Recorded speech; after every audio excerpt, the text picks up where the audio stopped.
Shalom, tudo bem?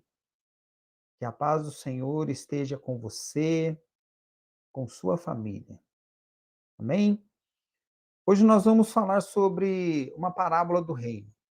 Existem várias parábolas de Jesus que tratam desse tema, o reino. Mas nós vamos falar uma especificamente que está no Evangelho de Marcos, Marcos capítulo 4. Eu vou aqui justamente compartilhar a tela para a gente poder acompanhar. Aqui, ó. É uma parábola que fala, né, de sementes, de plantação, e é muito interessante. Eu vou ler aqui os 2 slides que contêm a parábola e depois eu volto para a gente fazer alguns comentários.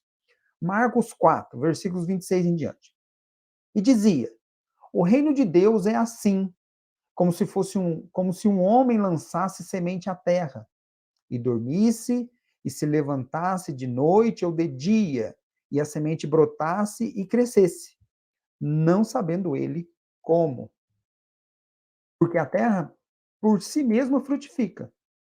Primeiro a erva, depois a espiga, por último o grão cheio na espiga. E quando já o fruto se mostra, mete-se-lhe logo a foice, porque está chegada a ceifa. Bem, é isso. Vamos comentar aqui, ó. Jesus fala que o reino de Deus é. Muito importante isso. O reino de Deus é. É lógico que ele faz uma comparação. E nessa comparação, tudo que ele fala adiante é o reino de Deus. São características que nós podemos entrever a respeito do reino de Deus. Então, o reino de Deus é como se o homem lançasse a semente à terra. Aqui, pode-se até lembrar da parábola do semeador, mas o homem lança a semente à terra. Essa terra já é boa para a semente.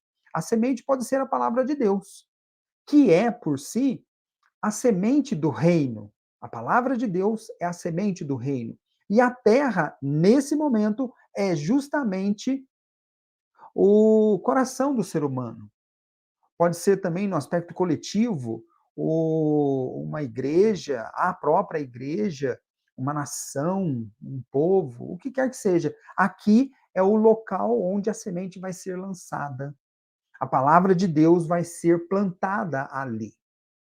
Continuando.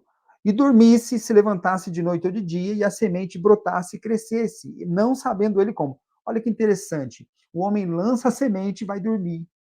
A responsabilidade dele está somente no lançar da semente. Ele lança a semente e se retira.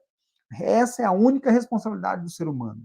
Lançar a semente pode ter a conotação de pregar a palavra, ensinar a palavra, conduzir, levar a palavra de Deus a alguém.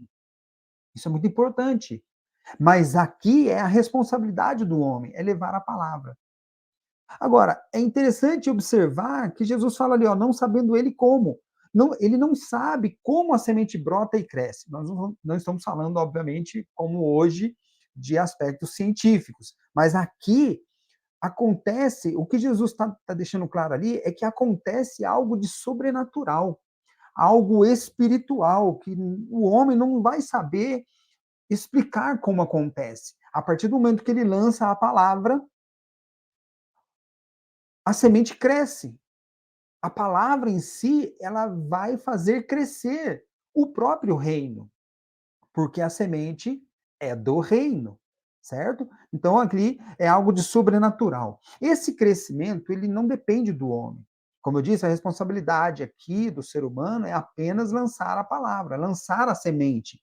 O crescimento aqui dela é espontâneo, é sobrenatural, é espiritual, é independente da ação do ser humano. Vai depender de Deus, do Espírito de Deus que age. Né? Não tem controle do ser humano. Está ali, ó, porque a terra frutifica por si mesma. Por que, que ela frutifica por si mesma? Ela recebeu ordem, se você observar lá em Gênesis capítulo 1, no terceiro dia da criação, a terra recebeu ordem de Deus para frutificar, para se desenvolver. E aqui uma coisa muito interessante, ó, primeiro a erva, depois a espiga, por último o grão cheio na espiga. É importante observar a semente, depois que ela brota, vem a erva, no caso a planta, depois a espiga, a planta rompe com uma espiga, ele está falando aqui de um cereal. E por último, o grão cheio na espiga. Sabe o que a gente pode entrever aqui? Um processo. Existe um processo de crescimento, um processo de transformação, um processo que acontece, como no versículo anterior, um processo que acontece e nós não sabemos como, porque é um processo divino, espiritual. É do Espírito Santo que age ali. E por último, quando já o fruto se mostra, mete-se-lhe logo a foice, porque está chegada a ceifa. Então, assim, ó, com o grão cheio na espiga, o fruto daquela semente lançada, ele já está aparente. E aí já está no momento da ceifa. Ceifa é colheita de cereais. Então, aqui nós podemos ver o crescimento do reino que acontece por um processo. E esse processo, ao final, se encerra com a colheita. Muito importante isso.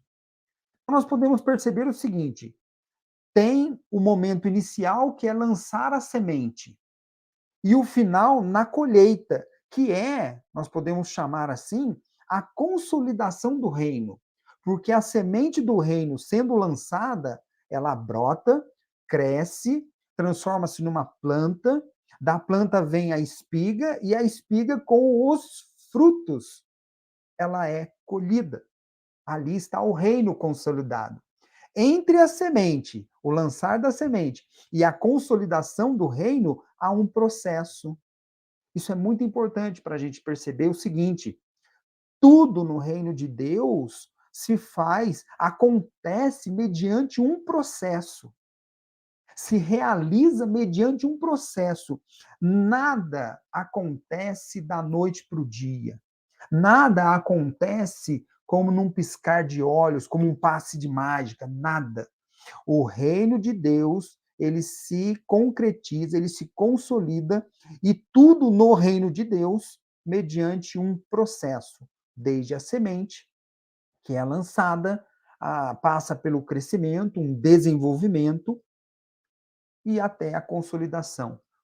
Aqui na parábola, nós vemos Jesus falando sobre a ceifa, a colheita do fruto pronto, aparente lá na espiga. O fruto já crescido. São os resultados daquele lançar da semente. Jamais nós podemos duvidar desse lançar da semente. Nós precisamos lançar a semente, sempre, sempre. Muitas vezes não vamos ver a colheita lá na frente, mas a semente ela precisa ser lançada. E quando ela é lançada na terra que é fértil, na terra que já está preparada, nós já vimos, e outra parábola fala disso. Aquilo ali cresce, brota, cresce e se transforma posteriormente em um fiel. O reino, ele estará ali também no coração daquela pessoa. Isso é muito importante para a sua vida, para o seu corpo, para a sua alma, para o seu espírito, na vida de uma forma geral, em tudo que nós vamos fazer, dependemos de um processo. Amém? Agora, olha que coisa interessante. Quando vou fazer uma relação disso daí com o momento, né? Quando os israelitas, vamos falar de Êxodo. Quando os israelitas estavam saindo do Egito, eles passaram por um tempo saindo, né, sendo libertos. Nós falamos lá na peça, teve os sinais e maravilhas de Deus. Depois teve, Deus ordenou o tempo de pães ázimos. Mas 50 dias depois, os israelitas estavam aos pés do Monte Sinai. E ali no Monte Sinai, eles receberam a lei. Moisés subiu ao monte, tem aquela história toda. Moisés subiu ao monte Sinai e recebeu as tábuas da lei escritas pelo próprio Deus. Olha que coisa maravilhosa. Mas houve um tempo da saída, da libertação até receber a lei, um tempo de 50 dias. Nos tempos de Jesus, isso foi observado. Nós vamos perceber o seguinte: Entre a peça e a festa de pães ázimos, que é um conjunto, Deus manda fazermos uma contagem de 50 dias, 7 semanas, 49 dias, e no 50º tem uma festa da colheita, uma festa das primícias, que do grego chegou para nós sob o nome de Pentecostes, que deixa entrever esse número 50. Agora, olha que coisa interessante, Jesus, depois da sua ressurreição, no momento em que ele estava prestes a ascender aos céus, ele vira para os discípulos e fala, aqui está no registro de Lucas, capítulo 24, versículo 49, e eis que sobre vós envio a promessa de meu Pai. Ficai, porém, na cidade de Jerusalém, até que do alto sejais revestidos de poder. Na realidade, ele está falando de uma promessa. Essa promessa que ele fez está registrado, né, em João capítulo 14, durante uma promessa que ele falou durante a última ceia de Páscoa, de Pêssar. Essa promessa de enviar o Consolador, outro Consolador, como está lá, né? E ele manda, fiquem na cidade de Jerusalém, até que do alto sejais revestidos de poder. A vinda do Consolador corresponderia a serem revestidos de poder. Importante isso. Agora, quando que isso aconteceu? Em Atos 2, capítulo 2, versículo 1, nós podemos perceber isso aí, ó.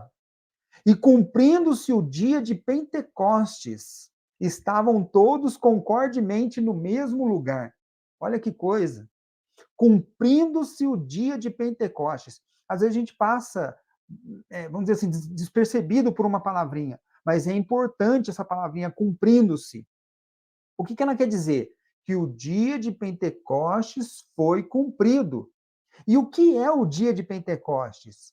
Na realidade, como eu falei, essa palavra deriva do grego, mas ela está se referindo aqui à festa de Shavuot. Essa festa de Shavuot, a festa das primícias, festa da colheita, essa festa acontece no 50º dia, após Peça, Pães Ázimos. Aí o sistema, o esqueminha, ó. Tem a festa da Peça, Pães Ázimos, tem uma contagem dos dias, nós falamos isso no estudo anterior, a contagem de 49 dias, ou 7 semanas, 7, 49. No 50º dia é a festa de Shavuot, Pentecostes. Então, eles cumpriram.